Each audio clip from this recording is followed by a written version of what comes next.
Mimi nimeondolewa kwa sababu ya chuki, ubinafsi, visasi, hasira, uchungu na vinyongo ambavyo vipo kwenye uongozi wa sasa wa Chadema. Kwa kipindi cha miezi miwili naweza nikasema ambacho nimetumika mwaka huu kama katibu wa secretariat tangu tarehe 21 imepita Januari, mimi binafsi nilikuwa kama yatima.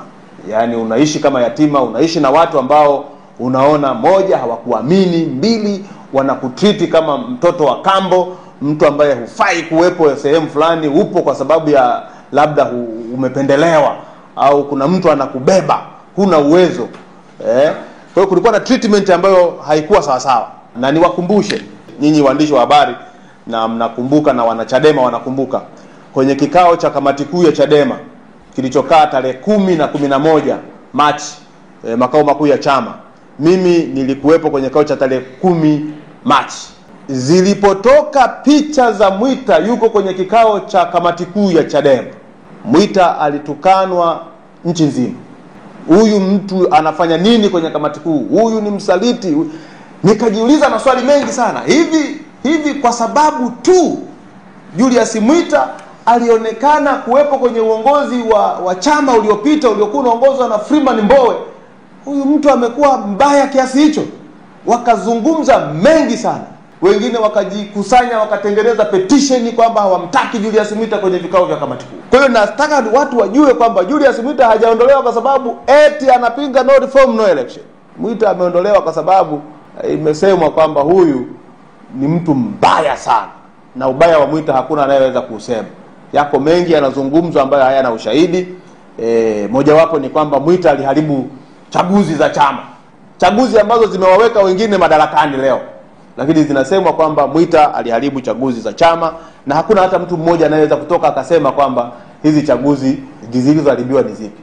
Kwa sababu ya chuki tu hizi, yuko mtu mwingine atafukuzwa, sitaki kumtaja leo, lakini yuko habari hii wiki haiishi utasikia naye amefukuzwa. Labda baada ya mimi kusema leo wanaweza wakamspare kidogo ili kuona kwamba kumuonesha kwamba Mwita alisema uongo, lakini hamalizi hii wiki wanamfukuza mtu mwingine ambaye anaonekana kama ni tatizo. Na hata sasa hivi tunavyozungumza, wako wajumbe wa kamati kuu ambao walikuwa na mwelekeo wa kuunga mkono Freeman Mbowe wanashughulikiwa sawa sawa kwenye kundi la kamati kuu la WhatsApp, wanatukanwa, wanasema vibaya, na hii ni chuki tu, visasi, vinyongo, uchungu. Hatuwezi kuendesha taasisi kubwa kama Chadema inayotegemewa na Watanzania kwa chuki, vinyongo, visasi, eti kwa sababu mtu hakukuunga mkono kwenye uchaguzi sasa amegeuka kuwa mbaya, eti kwa sababu mtu hakukuunga mkono kwenye uchaguzi eti amegeuka msaliti. Watu wanaendelea kushughulikiwa ndani ya hiki chama. Mtakumbuka hata wakati wa mchakato wa uchaguzi ndani ya chama alivuliwa uongozi Emmanuel Ntobi bila kufuata mchakato wa kikatiba, akaondolewa kwenye mwenyekiti wa mkoa. Lakini vile vile mwenyekiti wa vijana wa mkoa wa Shinyanga Emmanuel Vuga ameenguliwa kwenye uongozi wake wa mwenyekiti wa Bavicha mkoa wa Shinyanga. Lengo ni nini? Kuondoa watu wote waliomuunga mkono Mbowe kwenye chama hiki. Lakini tunajiuliza, hivi wanachadema wenzetu wanatuchukia sisi tuliomuunga mkono Mbowe kuliko wanavyochukia matendo mabaya ya CCM? Unaweza kuwachukia wenzako ulioishi nao miaka 10, 15 kuliko unavyoweza kuchukia ubaya unaofanywa na serikali ya CCM. Unarudi tu pale pale kwamba hawa watu wana chuki, wana vinyongo, wana hasira, wana visasi. Ni kwa wakati kabla sijaja hapa nasoma wanasema wafuatao wafukuzwe Chadema. Jina la kwanza pale Freeman Mbowe. Anayesema hivyo amejiunga na Chadema mwaka 2023. Anasema Freeman Mbowe afukuzwe Chadema. Unajiuliza hii chuki imetoka wapi? Sasa nilitaka kwanza nijenge msingi huo. Kwamba mimi sijaondolewa kwa sababu eti napinga no reform no election. Ila nimeondolewa kwa sababu nachukiwa. Nimeondolewa kwa sababu ninaonekana kuwa ni mfuasi wa Mbowe. Sasa Mbowe leo amekuwa mtu mbaya sana kwa Chadema kiasi hicho. Kwa hiyo mimi kutaka reform ni kitu paramount.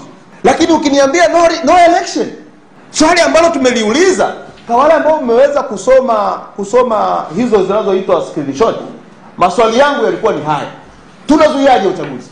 Kama mtu anaweza akanijibu kwamba tunazuiaje uchaguzi usifanyike, sote tumeona CCM inajiandaa na uchaguzi. Mpaka imeshateua na mgombea urais, imeteua mgombea mwenza, inaendelea kuandaa ilani, inaendelea kuandaa wagombea wa ubunge, inaendelea kuandaa wagombea wa udiwani, inaendelea na michakato yote ya kiuchaguzi. Tume ya uchaguzi inaendelea na michakato ya kiuchaguzi. Imeshamaliza kuandikisha wapiga kura nchi nzima. Imeandikisha wapiga kura Dar es Salaam. Kama tulikuwa tuna uwezo wa kuzuia uchaguzi, tulipaswa kuzuia kitu cha kwanza ni kuandikishwa wapiga kura.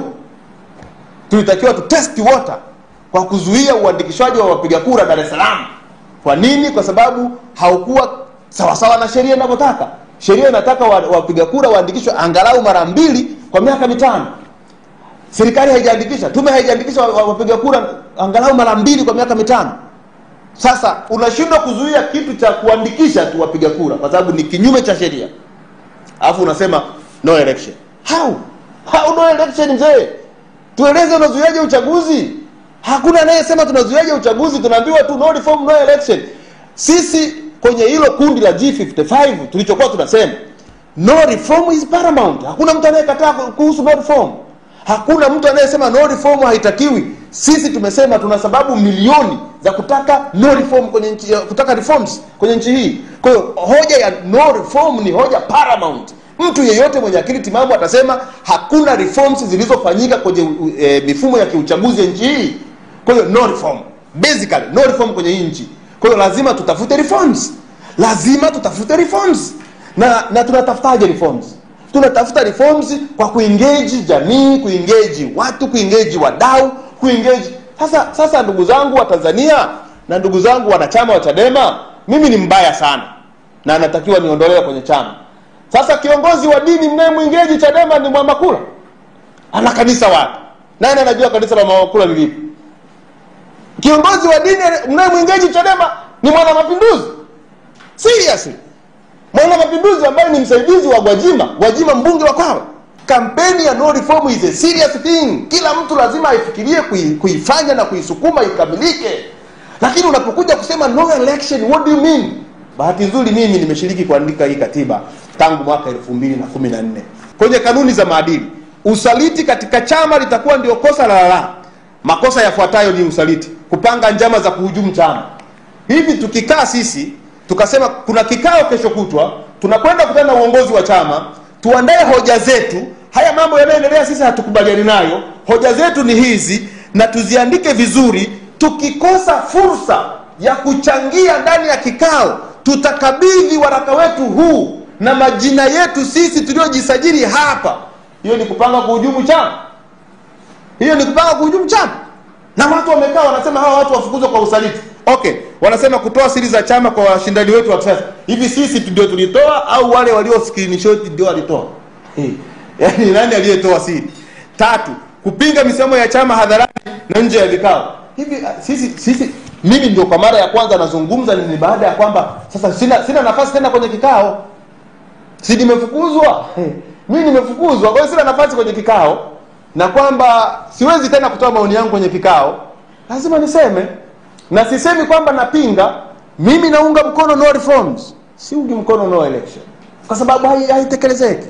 Hawajatuambia inatekelezekaje. Tumeandika petition yetu yenye kurasa 5 na tumemwasilishia katibu mkuu wa chama Mheshimiwa John Mnyika kwamba bana mawazo yetu sisi watu 55 wa majimbo tofauti tofauti, mawazo yetu ni haya. Kama hatutapata fursa ya kuzungumza kwenye kikao, tunaomba haya mawazo yawekwe sawa, mtujibu mahoja zetu hizi.